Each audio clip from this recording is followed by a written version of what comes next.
Today we are reading Romiette and Julio, chapters 15 through 17. Chapter 15, Julio and Ben. Julio bounded into the band room, jumped over a music stand, and grabbed a bass violin and started to dance. Mr. Barnes, the teacher with the dreadlocks, just grinned. Ben, who was on the floor under the snare drum looking for his drumsticks, glanced at Julio with amusement. "So who put ants in your pants and made you want to dance, Senor Julio?" Ben asked as he slid from under the drum. His hair was bright orange today. "Hey, Ben, my orange-haired amigo. Today I had lunch with a girl that at my old school I never would have noticed. But yes, I would have had to notice her. She's so pretty. She's brown, golden crispy, like I sound like I'm describing fried chicken, and that's not fair at all." "Who is this foxy babe?" "Her name is Romiette Capel. She is the prettiest girl I've ever met. That orange sweater made her brown skin and hazel eyes seem to glow. Or maybe it was her smile. When she smiled, she was like sunshine or something." "Yeah, I know Romy. She's cool. But I've never seen her shine like that. Sounds like you're the one who was glowing." "Why is this coming out all wrong? I can't find the words to describe how I feel. I feel stupid and silly." The rest of the class straggled into the room and the bell rang. Everybody ignored it, however, including the teacher, who was helping students get their instruments tuned or tightened. Julio took out his saxophone and rubbed a soft cloth over it lovingly. He wasn't thinking about music, though. His mind was at lunch. Ben added, "I've known Romiette since 7th grade. She's a class act. Smart, pretty, and proud." Julio mused, "You know what, Ben? I stood on a chair in front of the whole cafeteria and handed her a rose. I didn't care who saw me or what they thought. I would have tap danced on the table in a bowl of mashed potatoes if she had asked me to." "You got it bad, Julio. Dancing in mashed potatoes?" "All I know is she is the funniest, smartest, prettiest girl I've ever talked to. She made me laugh with her description of her father on TV and his unbelievable news partner. I've got to watch the 6 o'clock news tonight." "Oh yeah, good old Nanette. The whole town watches the news just to watch her mess up." And Romiette seemed really interested in my stories about my old school and all my lies about Texas. "You lied? I'm proud of you, Julio. You're such a quick learner." "No, man. We just talked about stupid stuff, like teachers and homework.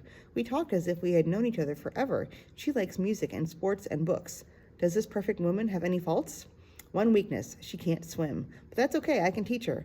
Listen to me. I'm thinking about teaching a girl I just met how to swim." "This is something really new for you, I guess." "Oh, see. She's not like any girl I've ever met before. She's got class and style and a kind of spark. The girls back home just didn't have it. She makes me feel comfortable and relaxed and natural. We're going to talk tonight at 9 online after we do our homework. I can't believe this. For the first time since I moved here, I feel alive." "I'm glad for you, man. Go for it." The band teacher tossed his dreads, rapped on the podium, and started warm-ups. Band class was the last bell of the day, and they were all tired, so he tried to make it upbeat and fun. He grinned at Julio as if they shared a secret, and led the group to a march beat. Julio, excited yet relaxed, grinned back and played like he was Kenny G.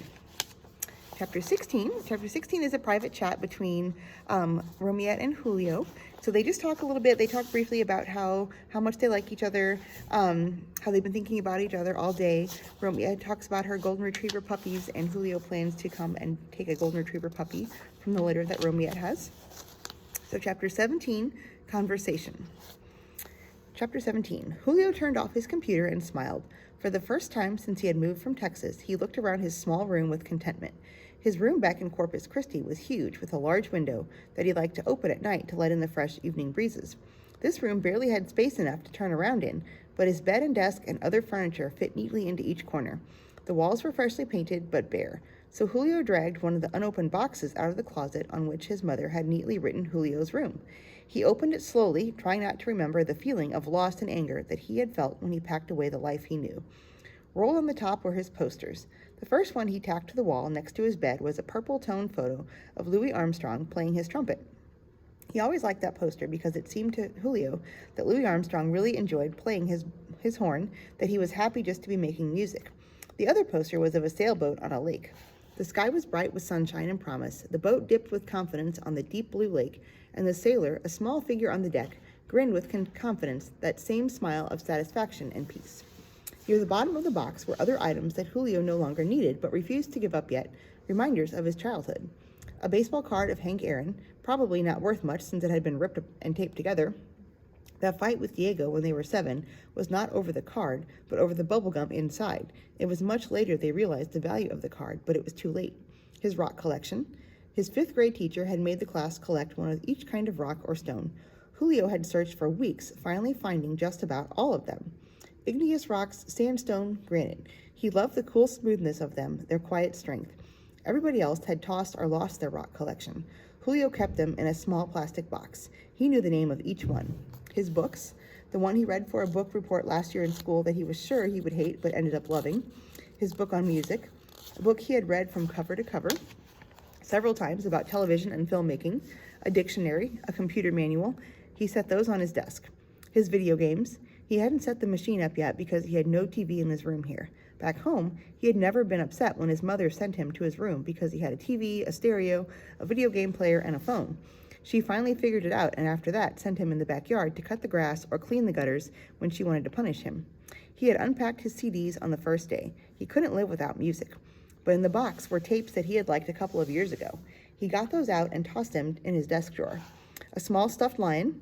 He plumped it up and looked it over. He had won at tossing baseballs at the state fair last year. It looked at him with a silly grin. He could never explain why he had kept it, but now he was glad. Romiette will love it, he thought. Just then his father knocked on the door. Hi, Papa, where's Mom? She went to the grocery store. How was school today? Louis Montague was a tall man with broad shoulders, a huge mustache, and slightly graying hair. He had served in Vietnam for a year, then finished college and started in the insurance business. He looked at his son with pride. Julio would one day look just like his father, but he carried his mother's spark and sensibility. Julio would choose to fight when confronted with a problem where his father would try to talk his way out of it. Luis admired that, but he often feared his son's sleeps would lead him into trouble. It was better, Papa, much better. Julio couldn't tell his father why, at least not yet.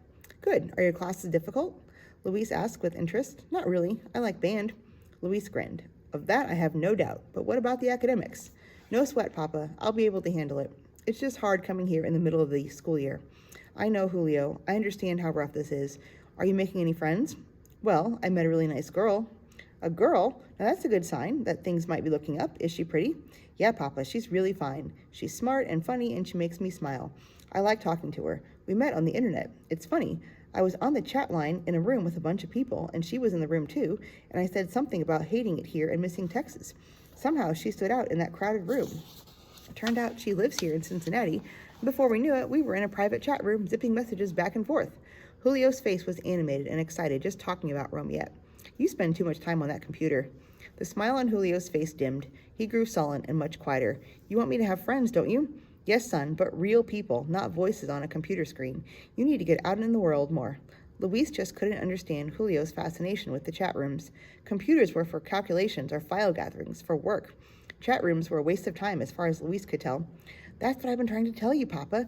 You don't ever listen to me. This girl I met on the internet is a real person. She goes to my school, and I like her. Is that real enough for you? I'm sorry, Julio. I'm glad you found someone to take away the loneliness. Papa, she has some golden retriever puppies. She's giving them away. Do you think maybe, since I had to leave King? Perhaps. Ask your mother. Our place here is so small. What is this girl's name? You brighten up when you speak of her. She must have made quite an impression in so short a time. Yeah, she did. Her name is Romiette. Is she, French? No, Papa, she's black. Black? Black. African American. Black. Oh, is that wise? Wise? What do you mean? Julio felt his jaws begin to tighten.